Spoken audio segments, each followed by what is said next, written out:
ready, and I'll just start off as soon as this. Your microphone. Oh God, what's happening here?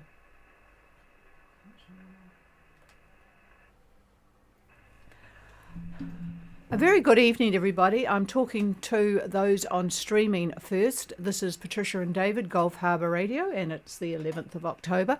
Unfortunately, last night when David talked on the very interesting subject of the polar dip, the streaming decided to stop, and I didn't realise it had stopped until after I went to stop it, and it was already stopped, if you can understand that logic. Anyway, we're going to start, and David will cover what he covered last night, because if you happen to have been looking at your synoptic charts or windy, you will notice this wonderfully interesting feature, the dreaded polar dip, and you really need to take good notice of it, particularly if you are thinking of coming south to New Zealand. So David will cover that again now, and then we'll start the normal program at 1:15 the hour. So with that, if you look at synoptic charts on Monday, take note of the polar dip in the large, intense, high-pressure system. It's a 1030 millibar over New Zealand, and then it moves east, and it will build to a 1038, 1040 anticyclone. Now, this is a very, very intense anticyclone. Now, with that, we note the polar dip, and polar dips are usually precursors of depressions. And if you look, say, at windy, as Patricia said, you'll note first the polar dip, and then Monday night into Tuesday, the new depression forms. Now, this depression winds up to be a nasty piece of work as it heads south-southeast.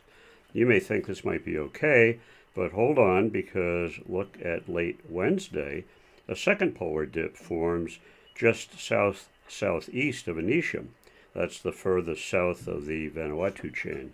Now, by Friday, the next depression forms just south-southwest of Fiji, based on this second polar dip.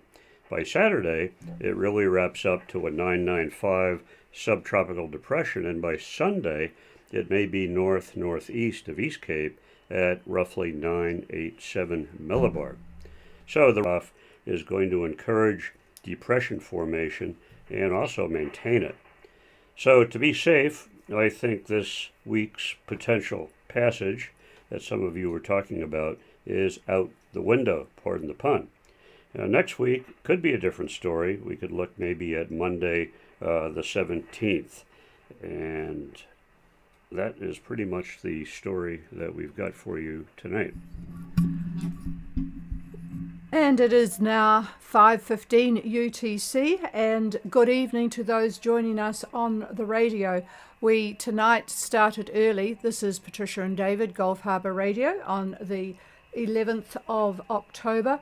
And again, I have had a trouble with streaming. It appears to be on now, but poor old David, I think he's been talking to himself again while I tried to get things working here. Not sure why we've got the problem with streaming.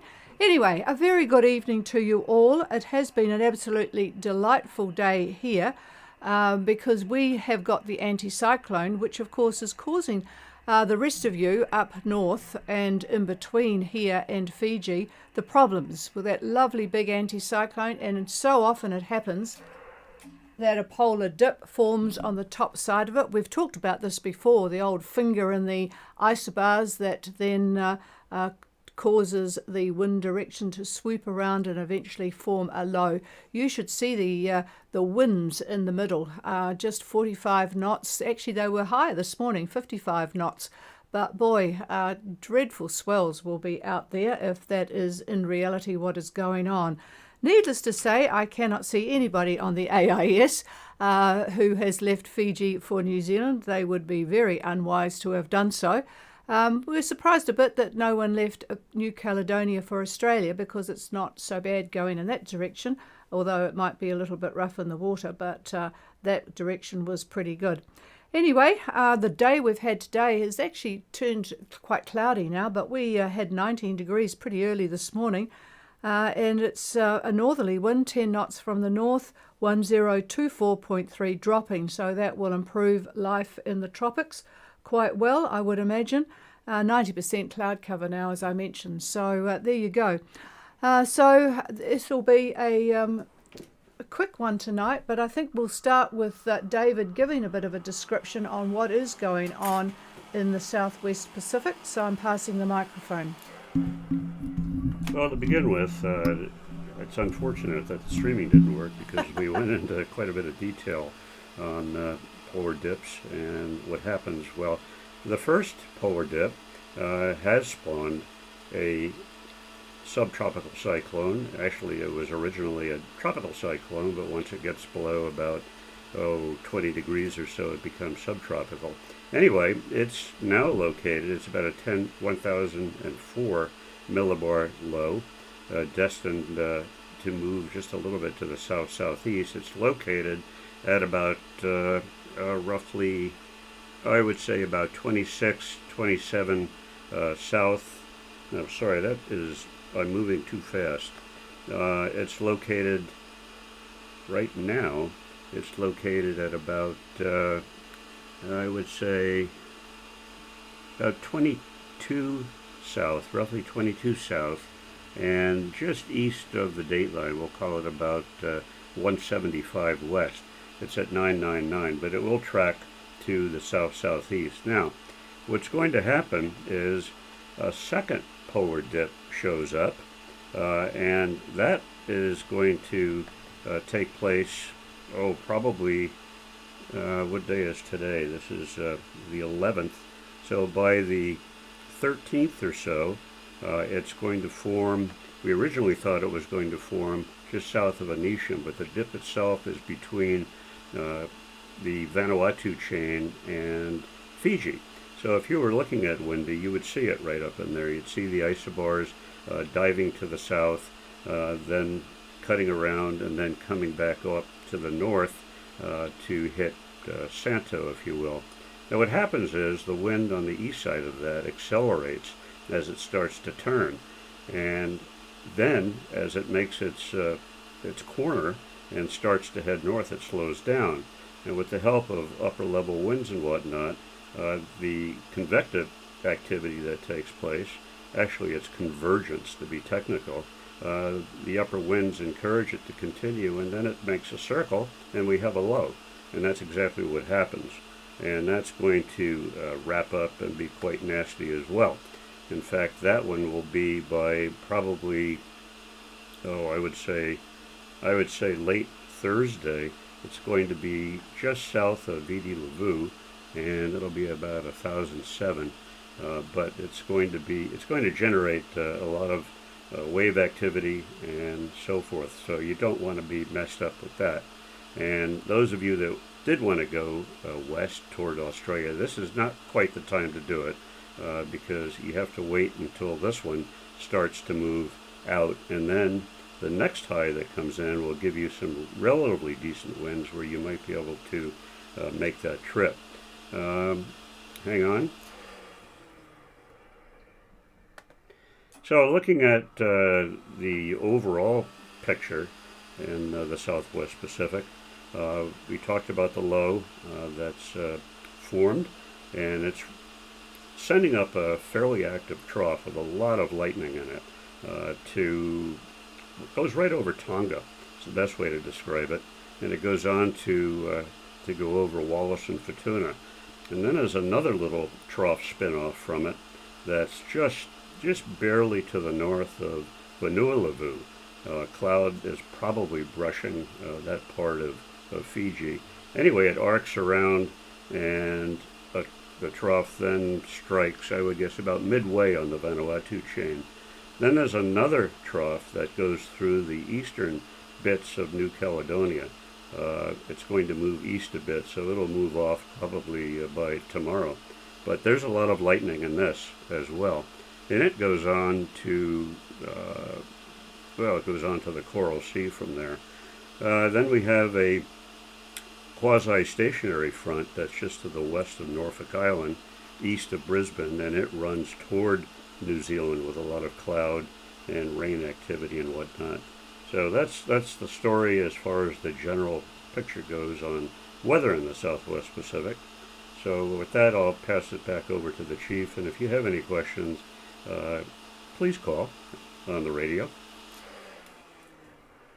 Or in fact, you can ask it on streaming. It seems to be working properly now. All right. Well, let's see who's doing what. I know there are a lot of people up there in Fiji, but you'll just have to twiddle your thumbs for a few more days.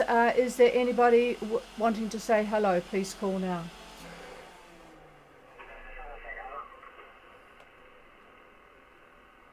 Somerset, I think. Yes, Somerset. Good evening to you, Paul. It'd be interesting to know where you got to. And I am going to ask you to give me quite a long over so that I can tune you in. I thought last night that it might have been at your end, but I suspect it is at this, well, not at this end actually, it's in the radio up at Kaio, and somebody might have bumped things. So I just need to look at how to adjust it, and I will do that when you call back again. Go ahead, Paul.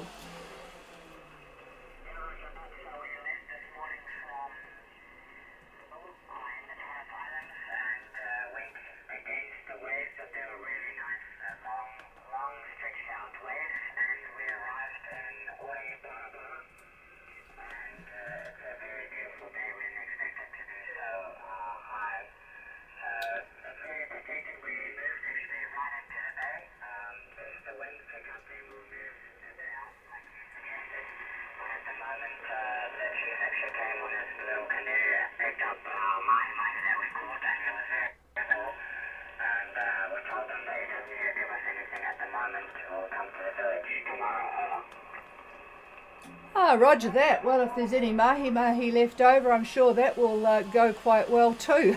Thank you for that. So Somerset is now at Uraparapara. Whereabouts are you anchored? If just give me directions from when you came in. Are you on the left-hand side? Over.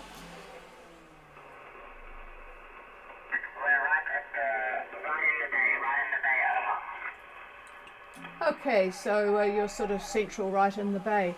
Okay, all right. Well, you'll be happy there for a bit, and certainly it's a good protected anchorage.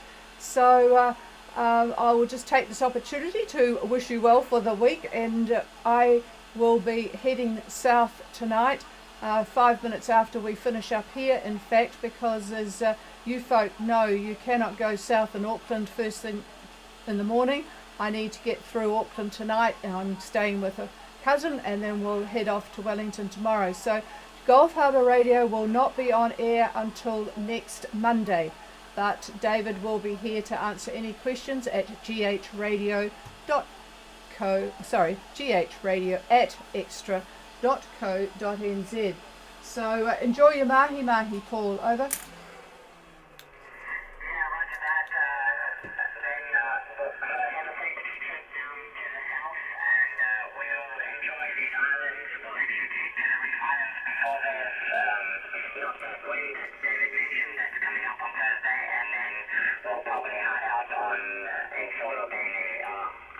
Ask them if they go to solar, will they see the crocodile? Yes, David wants to ask you if, when you get to solar, to make sure you see the crocodile. I don't know whether it's still there or not. Paul, over.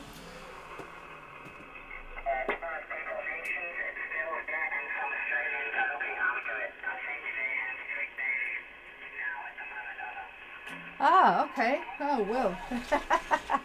We didn't actually get to lay eyes on it when we were there. I tell you what, though, it is quite fun. We're both aviators, so the best fun we had in solar was going to the airport when it was really, really hosing down and seeing the skill of the pilots landing in a very, very wet runway with a very overloaded plane, and then quickly getting everybody out and then quickly getting everybody in and taking off again. Yeah, there are things to do in solar that you don't know about. All right, cheers, Paul. We'll clear with Somerset. Is there anybody else?